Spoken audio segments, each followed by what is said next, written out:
Yoo yaa harka fuunee ashamaa akkam jirtanii nageenyi kiyya bakka jirtanii sinaa qaqqabu isiniin jecha namni viidiyoo kana argitan hundumti keessanuu laayik gochuudhaan eegala YouTube channel kiyya immoo deemaatii subscribe godhaa Zakkiiluu jedha. Profaayilii ima TikTokii kanaa jala yoo seentanii ni argattu. Egaa har'ammoo baadiyyaan ba'aa jira. Egaa baadiyyaa deemaa jira karaan akkuma isin argitan kanaadha. Motoriin deemaa jira. Bakki kun karaan kun karaa kam geessaa karaa Asandaaboo Gabar kan Iluu Abbaa Boraa keessatti argamu jechuudha. Namoonni baay'een gaafa duraa TikTokii Facebookiidhaan bakka dhaloota koo Asandaaboo Gabar jennaan indee ati jimmaadha ati jimmaadha jedhaa turanii jimmaa sotoon ta'e tokko rakkoon qabu. So maqaan bakka godinuma hunda keessayyuu maqaan wal fakkaataan ni jira.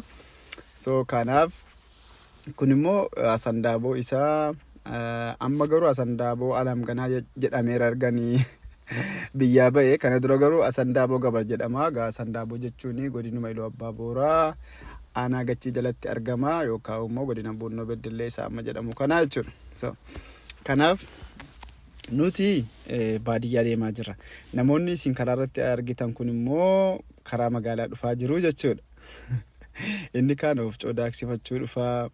Egaa ibsaan hin jiru gara bakka itti dhaladhee ibsaan waan hin jirreef kunoo namni fardatti fe'ee fardarra taa'eetu dhufa.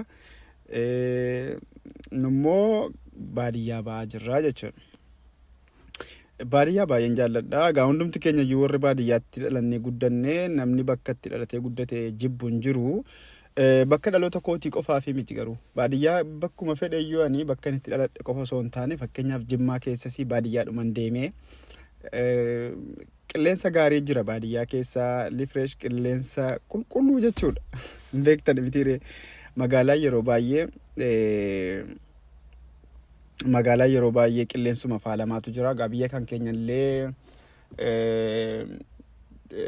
wantoonni warshaan industirii warshaa baay'ee waan hin babal'annee fi hedduu qilleensi isaa badaa ta'uu baatus garuu baadiyyaatu caalaa jechuudha. Viidiyoon kun wal makatee inni kun yeroon magaalaa keessaa ba'uudha. So inni kun yeroo magaalaa keessaa ba'uudha xiqqoo wal jala fuudhameetu viidiyoon. Egaa kunoo akkuma nu isiniin jedhee maaltu maal ta'e asitti maaltu maal ta'e yaa motoriin keenya dhaabbatte kunoo duddubbee fe'amee jira. Motorii waan ta'e hin beeku obboleessi kiyya dudubbeetti hafee dhugaa naaf hin galle anaafuu akkamsa maaliif dhaabbanne viidiyoo mooraa bamuu fi dhiiroo akkam viidiyoo jaallannaa.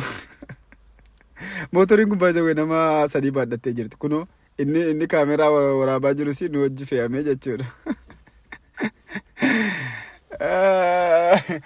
Warri naannoo kana beektan iddoon kuni amma jijjiiramee jira baay'ee. Anumtu iyyuu dafee naaf hin galle naannoon kuni.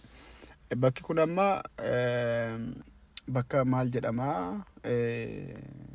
Tabba Warangoo jedhama kun. Tabba Warangoo jedhame beekama.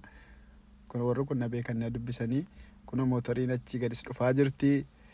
Kunoo baadiyyaan kana fakkaata gala. Karaadhuma kanarra waan sin ajaa'ibu makiinaa nuun seena.